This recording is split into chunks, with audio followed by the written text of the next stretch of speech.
À la maison de la falaise, Steffi remercie Finn de l'avoir aidé pour tout ce qui doit être fait. Il est heureux de l'aider, sachant tout ce qui s'est passé. Steffi ne lui a même pas encore parlé de Brooke. Elle dit qu'il s'est passé quelque chose d'impardonnable. Elle rappelle à Finn que Brooke a prévenu Ridge du rachat. Mais que maintenant Brooke est du côté de O.P. Carter. Finn n'en revient pas lorsque Steffi révèle que Brooke est la nouvelle PDG. Finn n'arrive pas à croire que Brooke n'ait prévenu personne du poste de PDG. Steffi pense qu'il s'agissait d'un accord qu'elle avait passé avec Carter pour lui voler le poste.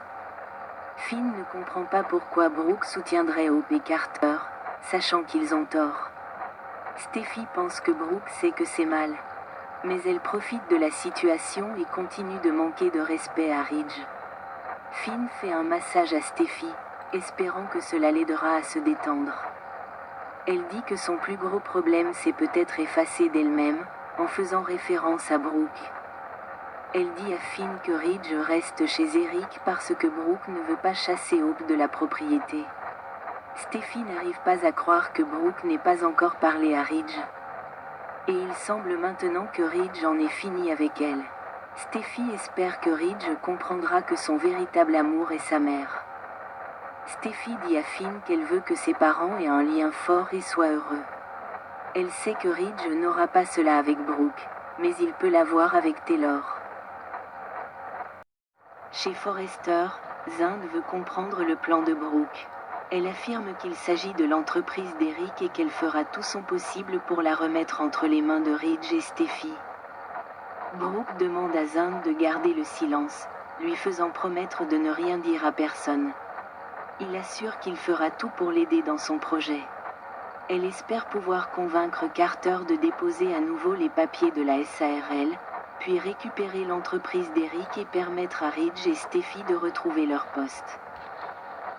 Brooke promet de tout faire pour restituer l'entreprise aux Forrester. Elle sait que Hope et Carter se sont sentis lésés, mais c'était la mauvaise approche. Et concernant l'entreprise, elle jure de toujours rester fidèle à Ridge et aux Forrester. Zund est ravi de savoir à quel point Ridge appréciera le plan de Brooke. Brooke dit que ce qui s'est passé était mal et mal avisé. Alors elle va tout combattre. Elle doit tout dire à Ridge immédiatement pour qu'il comprenne ses motivations et sache qu'elle ne l'a pas trahi. Elle a hâte de le voir sourire lorsqu'il apprendra qu'elle le remet à la tête de l'entreprise. Zund remercie Brooke de lui avoir révélé son plan. C'est un immense soulagement. Brooke dit qu'elle a besoin d'aide pour garder le secret afin que Carter ne se doute de rien. Zund dit qu'elle doit vite contacter Ridge. Car la déclaration se répand sur les réseaux sociaux et il pourrait se faire de fausses idées.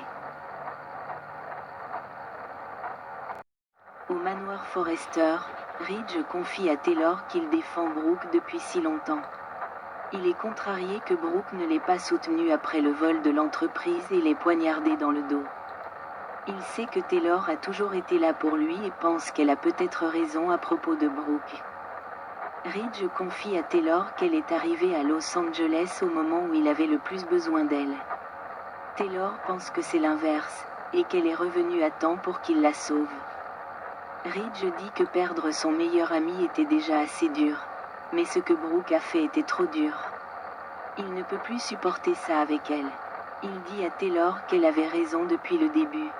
Et il s'apprête à l'embrasser, mais elle hésite. Taylor confie à Ridge qu'elle sait que la journée a été émotionnellement difficile pour lui. Ridge acquiesce, lui disant qu'il devrait en rester là. Elle lui rappelle qu'il n'est pas seul et lui propose de se parler au téléphone à tout moment. Il lui souhaite bonne nuit et monte, laissant Taylor respirer profondément et regarder en haut des escaliers après son départ. Ridge repense sans cesse au quasi-baiser avec Taylor. Soudain, il lève les yeux et voit Taylor dans sa chambre avec 2 verres pour partager la bouteille d'alcool qu'il avait apportée. Ils échangent un regard passionné. Ridge dit à Taylor qu'après tout ce qui s'est passé, il faut toucher le fond avant de voir ce dont on a vraiment besoin. « Je veux juste t'aimer, » lui dit-il. « Alors fais-le, » dit-elle. Ils échangent un baiser très torride. Le baiser s'intensifie. Lorsqu'ils se séparent, Ridge lance un regard passionné à Taylor avant de retourner l'embrasser à nouveau. Taylor commence à se déshabiller, puis il lui rend l'appareil tandis que le baiser continue. Bientôt, ils sont au lit et elle lui sourit. Il sourit aussi. Brooke arrive chez Eric et frappe à la porte. Elle crie qu'elle a besoin de lui parler, mais il est occupé à l'étage.